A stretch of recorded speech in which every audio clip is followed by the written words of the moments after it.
नमस्कार, हरियाणा विशेष में आपका स्वागत है। मैं हूं आपके साथ सुप्रीत सचदेव। योगी आदित्यनाथ ने दोबारा यूपी के मुख्यमंत्री पद की शपथ ली। यूपी में 35 साल बाद किसी पार्टी को लगातार दूसरी बार बहुमत मिला है। शपथ ग्रहण में सबसे पहले योगी आदित्यनाथ ने यूपी के मुख्यमंत्री के तौर पर शपथ ली। इसके बाद केशव प्रसाद मौर्य और उनके बाद ब्रजेश पाठक ने डिप्टी सीएम के तौर पर शपथ ली। इकाना स्टेडियम में उनके साथ 52 मंत्रियों ने भी शपथ ली।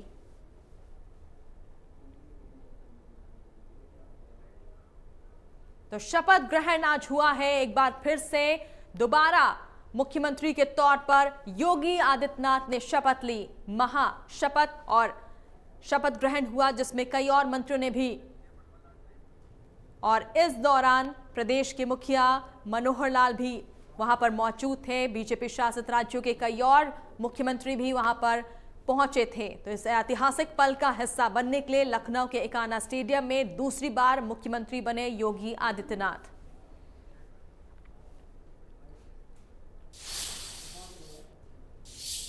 उत्तर प्रदेश के मुख्यमंत्री योगी आदित्यनाथ के शपथ ग्रहण समारोह में शामिल होने पहुंचे सीएम मनोहर लाल ने अपनी प्रतिक्रिया दी।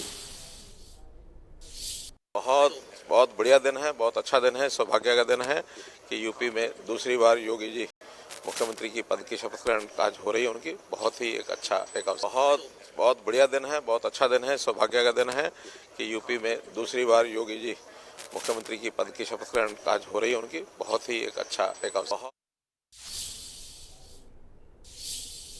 करनाल पहुंचे कृषि मंत्री जेपी दलाल ने कांग्रेस और आम आदमी पार्टी पर जमकर निशाना साधा। कांग्रेस द्वारा पेट्रोल डीजल और बढ़ती महंगाई के विरोध में प्रदर्शन किया गया, जिस पर कृषि मंत्री ने कहा कि कांग्रेस को समझ में नहीं आता है कि वो क्या राजनीति कर रही है। केंद्रीय कांग्रेस पार्टी टूटने की कगार पर है। कांग्रेस डूबता हुआ जहाज है। वो प्रदेश स्तरीय नेताओं को ध्यान भटकाने के लिए उन्हें प्रदर्शन करने के आदेश दे रही है। कांग्रेस को समझ में नहीं आती राजनीति क्या कर रही है। जो केंद्र की कांग्रेस है वो टूटने की कगार पर है, तो उनको अपनी तरफ से ध्यान हटाने के लिए उन्होंने सबको प्रदेश की पार्टी को बोल दिया कि आप जाके महंगाई पे या किसी को किसान के मुद्दे पर किसी और पर प्रदर्शन करें। ये सच्चाई है कि कांग्रेस डूबता हुआ जहाज है और G23 उसमें अलग से ग्रुप बन गया है जो उनकी लीडरशिप को ही चैलेंज कर रहा है। ये राजनीति करने वाले लोग बहुत सारे खाली बैठे हैं कुछ पार्टियों में, वो जुड़ रहे हैं। और किसी भी पार्टी को अगर राजनीति में कामयाब होना है तो जनता का आशीर्वाद सीधा लेना चाहिए। पेट्रोल डीजल की महंगाई को लेकर आज प्रदर्शन किया सर, उस पर क्या?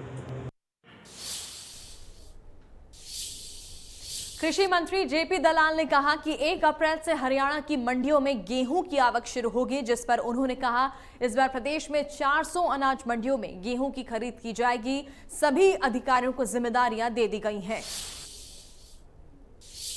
ये एक हर साल ही होती है और सारी मंडियां बिल्कुल तैयार है खरीद करने के लिए। 400 से ज़्यादा मंडियां हमने इस बार रखी हैं और सारे विभागों की मीटिंग भी कर चुके हैं। Food supply, HAFED, warehousing corporation और मंडी बोर्ड, और 1 तारीख से खरीद शुरू हो जाएगी। और सरसों की खरीद जो है वो 24 से फैसला किया था, लेकिन सरसों की MSP पे खरीद नहीं हो पाएगी क्योंकि भाव इस बार 5050 MSP का भाव है और बाज़ार में सरसों 6500 के आसपास बिक रही है। तो मैं कृषि मंत्री होने के नाते बड़ा खुश हूँ कि किसान को ज़्यादा भाव मिल रहा है।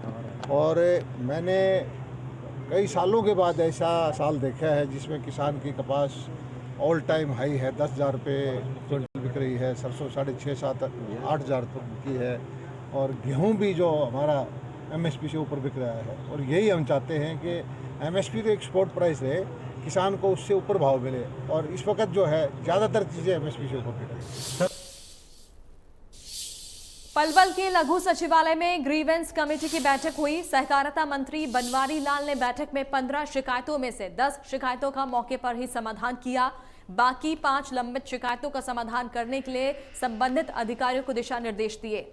मीटिंग में PNB बैंक मैनेजर द्वारा एजुकेशन लोन के बदले 20,000 रुपए की रिश्वत मांगने और गेलपुर गांव में दबंगों से परेशान एक महिला ने पुलिस कार्रवाई नहीं होने पर मंत्री से परिवार सहित गांव छोड़ने की इजाजत मांगी, जिसके बाद मंत्री बनवारी लाल ने पीड़ित महिला को घर में सीसीटीवी कैमरे लगवाने और पलवल पुलिस को आवश्यक कार्रवाई करने के आदेश दिए।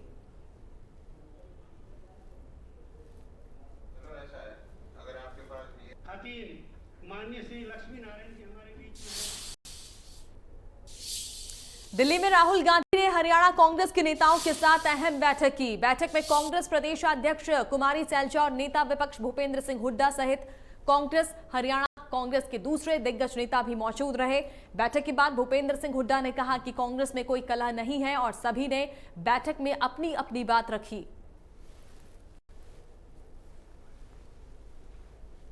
सबने अपने अपने अपने विचार रखे और किस तरह पार्टी को मजबूत किया जा सकता है, सबके अपने अपने मत थे, लेकिन सबका मन भेद किसी का नहीं है, सब एक होकर लड़ेंगे। सर, ऑर्गेनाइजेशनल चेंजेस को लेके भी कोई बातचीत हुई है सर? पीसीसी चीफ बदल सकते हैं, ऐसा कोई बातचीत हुई है सर? नहीं, ऐसा कोई सर, इलेक्शंस के 2-2.5 साल ही बचे हैं, तो इलेक्शंस की स्ट्रैटेजी बिल्डिंग के लिए बातचीत हुई है सर?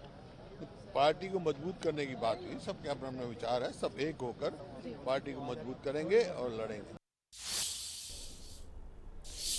देश में लगातार बढ़ती महंगाई के कांग्रेस ने अपना मोर्चा खोल दिया है। कांग्रेस के कार्यकर्ताओं ने अलग अलग स्थानों पर तेल की कीमतों में बढ़ोतरी के खिलाफ प्रदर्शन किया। कांग्रेस कार्यकर्ताओं ने एसडीएम के माध्यम से राष्ट्रपति के नाम ज्ञापन सौंपा। कांग्रेस का कहना है कि केंद्र की गलत नीतियों से महंगाई बढ़ रही है। भाजपा ने जनता का ध्यान असली मुद्दों से भटकाकर चुनाव जीता है। चुनाव के बाद पेट्रोल डीजल के दाम में बढ़ोतरी कर दी गई। कांग्रेस देश में अत्याचार बर्दाश्त नहीं करेगी। मोदी सरकार न तो महंगाई पर लगाम लगा पा रही है और न ही देश में महिलाओं को सुरक्षा दे पा रही है।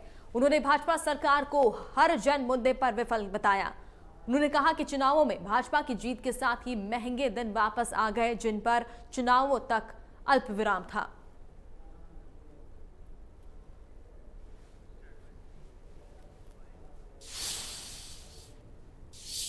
कांग्रेस विधायक नीरज शर्मा ने विधानसभा में भ्रष्टाचार का मुद्दा उठाया। उन्होंने कहा कि नगर निगम में 200 करोड़ का घोटाला हुआ है और सरकार का कोई ध्यान नहीं है। नीरज शर्मा के आरोप पर कैबिनेट मंत्री मूलचंद शर्मा ने कहा कि सरकार में भ्रष्टाचार कतई भी बर्दाश्त नहीं की जाएगी।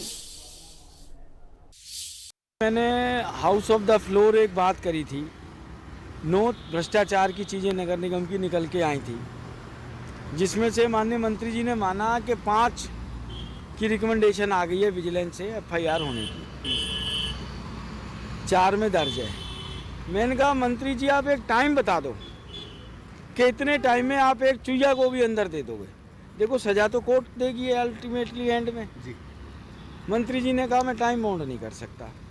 मैंने कहा मंत्री जी जिस दिन आपने एक चुईया को भी अंदर दे दिया ना, नीरज शर्मा आपके घर जाके खुद कपड़े पहन के आएगा। लेकिन एक मंत्री की बात थोड़ी है सर, सरकार आपके साथ कह रही है, सरकार विजिलेंस की बात कर रही है, अब एफआईआर तक की बात हो गई।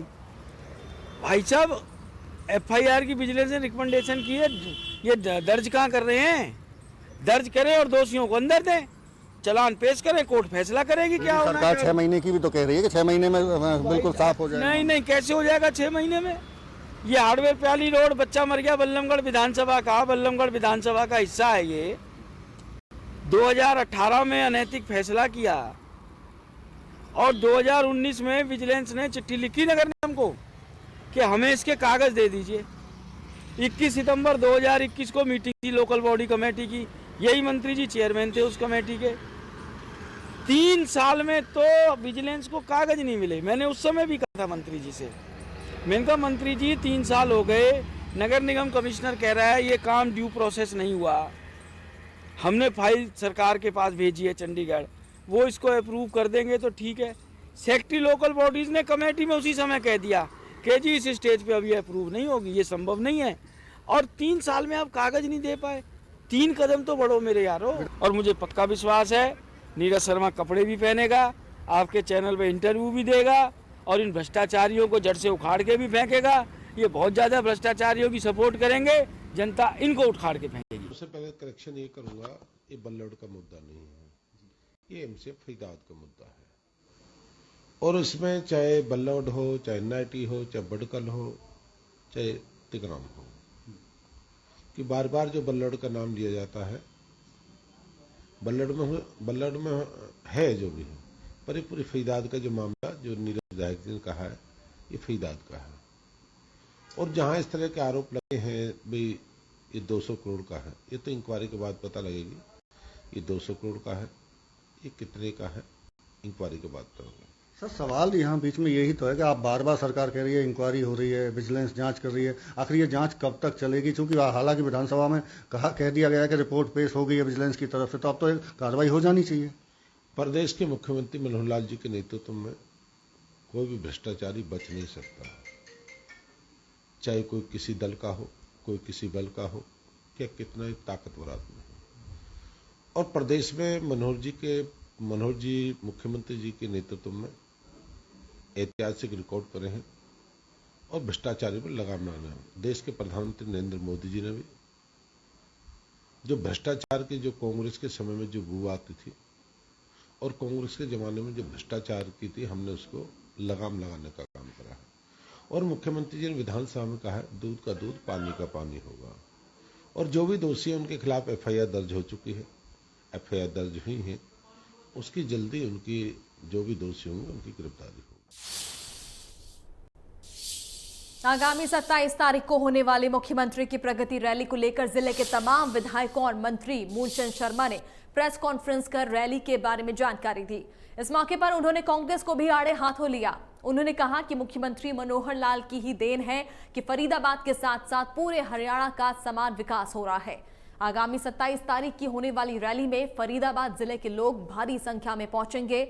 वहीं प्रेस कॉन्फ्रेंस में मौजूद रहे पृथला से विधायक नयनपाल रावत ने कहा कि मुख्यमंत्री सबका समान विकास करवा रहे हैं। उनकी तरफ से भी रैली में पृथला विधानसभा क्षेत्र के लिए मेट्रो रेल को पृथला से जोड़ने की मांग मुख्यमंत्री के समक्ष रखेंगे। इसके अलावा अन्य विकास कार्यों को मिलाकर लगभग 150 करोड़ रुपए की मांग मुख्यमंत्री से देने का आग्रह करेंगे और उन्हें उम्मीद है कि मुख्यमंत्री पृथला को भी बड़ी सौगात देकर जाएंगे।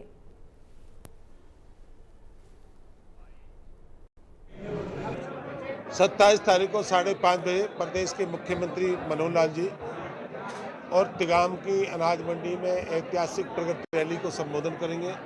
और तिगाम हमारा ऐतिहासिक गांव है और सबसे बड़ा गांव है, और राजेश नागर हमारे विधायक है तिगाम से, ये संयोजक है। हम सारे विधायक साथी, भाई नयनपाल जी भी हैं, भाई नरेंद्र बहन, छोटी बहन सीमा तिरका, हम सभी, केंद्रीय मंत्री कृष्णपाल गुर्जर जी, गोपाल शर्मा जिला अध्यक्ष, आरएन सिंह जी, भाई मूलचंद मित्र, हम सब मिलके, संगठन के तमाम साथी मिलके उस रैली को सफल बनाएंगे। और फरीदाबाद के विकास के लिए हम मुख्यमंत्री, जो लोगों की मांग है, जो लोगों ने मांग रखी है, मुख्यमंत्री से मांग करेंगे कि जिले का विकास के लिए, ऐतिहासिक विकास के लिए मुख्यमंत्री पैसे देंगे। और हम रैली को सब मिलके, जिले के सब साथी मिलकर इसको काम करेंगे। देखिए, माननीय मुख्यमंत्री मनोहर लाल जी 27 तारीख को 5 बजे तिगांव की अनाज मंडी में आ रहे हैं और जो एक जिले की रैली को संबोधित करेंगे। और सभी क्षेत्र के जो विधायक हैं उन्होंने अपनी अपनी डिमांड भेज दी हैं। और मैंने भी सबसे जो बड़ी मांग है मेरी, क्योंकि पृथला एक इंडस्ट्रियल एरिया है, बहुत ज़्यादा वर्कर्स का आना जाना होता है, इंडस्ट्रीज वहाँ पर हमारे रहते हैं, तो मेट्रो को जो है ना इसका विस्तार किया जाए और मेट्रो को पृथला तक कम से कम जो है ना इसका विस्तार करके मेट्रो को पृथला तक ले जाया जाए। इसके अलावा एक जवान गांव में केंद्रीय विद्यालय के जो एक शाखा का हमने जो ना एक अनुमोदन उनसे किया है कि एक शाखा वहाँ केंद्रीय विद्यालय की बनाई जाए, क्योंकि बड़ा क्षेत्र है और बहुत सारी चीज़ों की वहाँ सुविधा है। तो ये केंद्रीय विद्यालय आने से युवाओं को, बच्चों को पढ़ने में आसानी होगी। पंचकुला में निगम पार्षद और जेई के बीच मारपीट का मामला सामने आया। मारपीट मामले में पुलिस ने कार्रवाई शुरू कर दी है। देखिए रिपोर्ट। पंचकुला के एक पार्षद पे मारपीट का आरोप लगा है। पंचकुला नगर निगम के जो डीएमसी हैं उनके कमरे के अंदर मारपीट हुई है। जेई के साथ जनरल अस्पताल में इलाज करवाने के लिए आए हैं। किन किन लोगों ने आपके साथ मारपीट की है? एक तो ये पार्षद है पंकज और पार्षद ये अक्षय, ठीक है। ये दफ्तर में बैठे हुए थे, मुझे डीएमसी साहब ने कोई काम बुलाया था, तो मैं डीएमसी साहब से बात कर रहा था। इतने में पार्षद पंकज मुझसे बदतमीजी करने लगा, तो मैंने कहा भाई थोड़ा सा तमीज़ से बात कीजिए आप लोग। फिर उस पता लगा कि वो पार्षद है, तो डीएमसी साहब बोले कि रोहित दूसरे कमरे में चला जा। तो मैं दूसरे कमरे में कमिश्नर साहब के रूम में, उन्होंने मुझे बिठा दिया। तो मैं कमिश्नर साहब में डीएमसी साहब से बात कर रहा था, तो उसके कुछ देर बाद ही तकरीबन 5-7 व्यक्ति आए और मुझ पर हमला कर दिया। हमले में क्या कि उन्होंने जो भी उनके पास था मतलब मेरे मारने लगे। और एक आखिरी में पंकज जी ने क्या करा, कुछ चीज़ ले रहा था वो नुकीला तेज़दार हथियार, उन्हें सिर पे मेरे को मार दिया। तो उसके बाद बस मैं थोड़ा सा आपने इस मामले में पुलिस में शिकायत हाँ, दी? मैंने अभी MLR की कॉपी और ये अपनी शिकायत दे दी यहाँ पे। निगम के अधिकारियों को शिकायत दी है? निगम के अधिकारी को अभी शिकायत नहीं दी गई। कुछ इस तरीके से बात सामने आ रही थी कि जो विपक्ष के पार्षद है वो कह रहे थे कि डेवलपमेंट के कार्य करने में आप नाकाम रहे हो, आपको बार बार आपके भी खिलाफ शिकायतें दी गई हैं आला अधिकारियों को, उस पर भी कोई कार्रवाई नहीं हुई है। मैं तो पंकज को वार्ड में ही नहीं, जब मैं जानता नहीं तो वो वार्ड में, मैं उसके वार्ड में कब चला गया? नहीं, पार्षद अक्षय चौधरी के वार्ड आपके पास है, उस मुद्दे में बात करने के लिए आए थे, उसको लेकर क्या हुआ? 15-20 दिन पहले ही वार्ड अलॉटमेंट हुई है, कुछ चार्ज पेंडिंग था हैंड ओवर करना, तो 15-20 दिन में आगे, तो अभी तक तो काम शुरुआत ही नहीं करी थी हमने वहाँ पे। 15-20 दिन पे तो वार्ड संभालते आगे। जो डीएमसी उसके सामने कुछ इस तरीके की बात हुई थी, आपके ऊपर आरोप लगे हैं कि आपने ये बात बोली है कि मेरा तो काम करने का मन ही नहीं करता, मैं काम नहीं करना चाहता। पहले वार्ड कम किए हैं, अब और वार्ड कम कर दीजिए। ऐसा तो कोई बातचीत नहीं हुई, ऐसी कोई बातचीत नहीं। आपने आला अधिकारियों को इस पूरे मामले को लेकर पहले भी कोई शिकायत दी हो, पहले कोई बदतमीजी हुई हो, इस तरीके की बात हुई हो? ऐसा पहले कभी हुआ ही नहीं, तो मैं तो पहली बार उस व्यक्ति से मिला हूँ आज, जिस व्यक्ति ने मेन आक्रमण किया मुझे। बाद में अक्षय चौधरी से कर रहा हूँ आक्रमण, वो मुझे कर रहा है। तो हमला करने में सिर्फ पंकज शामिल था या उसके अलावा कोई और एमसी भी था? मेरे तेजदार जो हथियार मारा है वो मारा है पंकज ने। हाथ पैर से जो पीटने वाले लोग थे उसमें अक्षय भी था और ये पंकज भी था, और उसके साथ के व्यक्ति भी थे। जो पंकज आरोप लगा रहा है आपके ऊपर, वो किस तरीके से देखते हो उनको? पंकज ने मुझे तो पता नहीं क्या आरोप लगाया अभी। नहीं, वो कह रहे हैं कि आप डेवलपमेंट के कार्य नहीं करते, आपने वहाँ पे गालियाँ दी, मिसबिहेव किया। पंकज को तो वार्ड में मैं हुई ही नहीं कभी, ना मैं पंकज को जानता, मैं उसके डेवलपमेंट में कैसे रोल प्ले करूँगा जब मैं जिस व्यक्ति को जानता ही नहीं, मैं उसको मेरा भी नहीं पता होगा, तो डेवलपमेंट कहाँ से आ गया उसके बीच में? मेरा पार्षद तो अक्षयदीप है, उससे मेरी बातचीत है, वो कौन है? ठीक है, उससे तो मेरा लेना देना नहीं है कोई। तो ये थे पंचकुला नगर निगम के एमसी जेई, जिन्होंने सीधे तौर पर बताया कि एक एमसी ने उनके साथ मारपीट किया। पहले मीटिंग करने के लिए डीएमसी ने अपने रूम के अंदर बुलाया, वहाँ पर बहसबाजी हुई और उसके बाद पार्षद जो पंकज है उन्होंने नुकीले किसी हथियार से इनके सर पर वार किया, जिसके बाद जनरल अस्पताल में लाया गया है। पुलिस में मामले की शिकायत दे दी गई। अब देखना यह होगा कि निगम के अधिकारियों की ओर से और पुलिस प्रशासन की ओर से इस मामले में क्या कार्रवाई की जाती है। कैमरामैन कपिल नागपाल के साथ Amit Sharma, India news Haryana. Petrol और डीजल के दामों में आज भी लगभग 80 पैसे की बढ़ोतरी हुई। बढ़ते पेट्रोल डीजल के दाम से वाहन चालक खासे परेशान हैं। बढ़ती महंगाई को लेकर आम जनता मायूस दिखाई दे रही है। हमारे संवाददाता राजेंद्र कुमार ने महंगाई को लेकर लोगों से बातचीत की। देखिए रिपोर्ट। पेट्रोल और डीजल के दाम लगातार बढ़ रहे हैं और कहीं ना कहीं आज भी 80 पैसे का इजाफा पेट्रोल और डीजल के दामों में हुआ। आप देख सकते हैं यहाँ पर बाकायदा रेट लिखे हुए हैं। 98.61 पैसे जो है पेट्रोल के हैं और 89.83 पैसे डीजल के रेट हुए हैं। तो कहीं ना कहीं कल से और अब में 80 पैसे का फ़र्क पेट्रोल और डीजल के दामों में आया है। यहाँ पर हमारे साथ कुछ वाहन चालक हैं, इनसे भी हम जान लेते हैं। भाई साहब, क्या नाम है आपका? मोहित जी, कितना फर्क पड़ रहा है लगातार पेट्रोल? दिन पे दिन बढ़ता जा रहा भाई जी, दिन पे दिन पेट्रोल। कितना फर्क पड़ता है आपकी दिनचर्या पे? जैसे मान लीजिए काफ़ी फर्क पड़ता हो, तो बहुत ज़्यादा फर्क पड़ता भैया, बहुत ज़्यादा फर्क। बिल्कुल। तो इसके दामों में मतलब कम करना चाहिए सरकार को? हाँ बिल्कुल कम होना चाहिए। तो कहीं ना कहीं कम होना चाहिए। आप देख सकते हैं तमाम जो वाहन चालक हैं वो यहाँ पर तेल डलवा रहे हैं और हमारे साथ यहाँ पर हैं ये, इनसे भी हम जान लेते हैं।